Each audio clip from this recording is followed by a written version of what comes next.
While we have been making this long journey through the Lenten desert, we've become very familiar with the stories.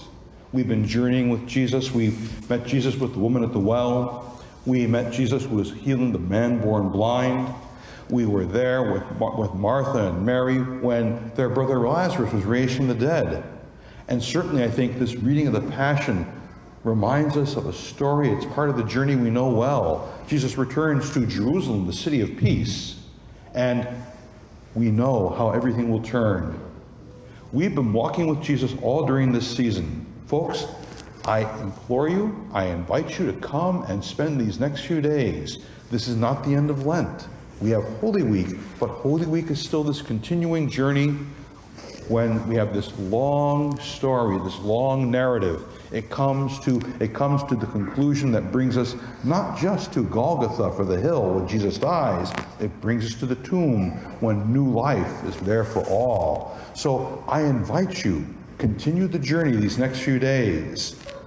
Between our communities with St. Jude's and St. Michael's, we're going to have Holy Thursday at St. Jude's, Good Friday at St. Jude's, the Easter Vigil here.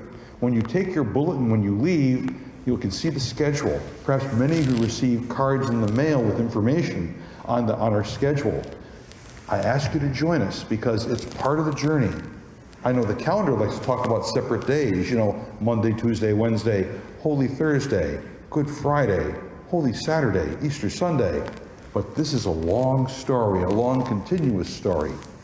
And I ask you to be part of it all the way. Let's walk with Jesus as he walks in the midst of life and death and new life. And we need you to come and make these celebrations very, very special and full, because we are using this now to remind us of the witness of faith.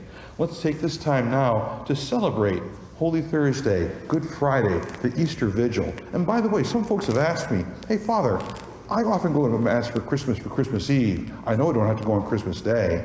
Do I have to go on Easter Sunday if I go at the Vigil? No, you don't have to do that.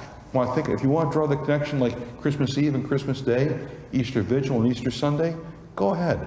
And the reason I say that is that the Easter Vigil celebration, it is a bit longer, but it is one of the more beautiful and dynamic celebrations of the year. There is nothing like it in the church year. If you've never come and experience it, okay? It's a wonderful evening.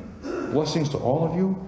Let us continue our walking with the Lord these last few days that are so rich and speak to our hearts of faith.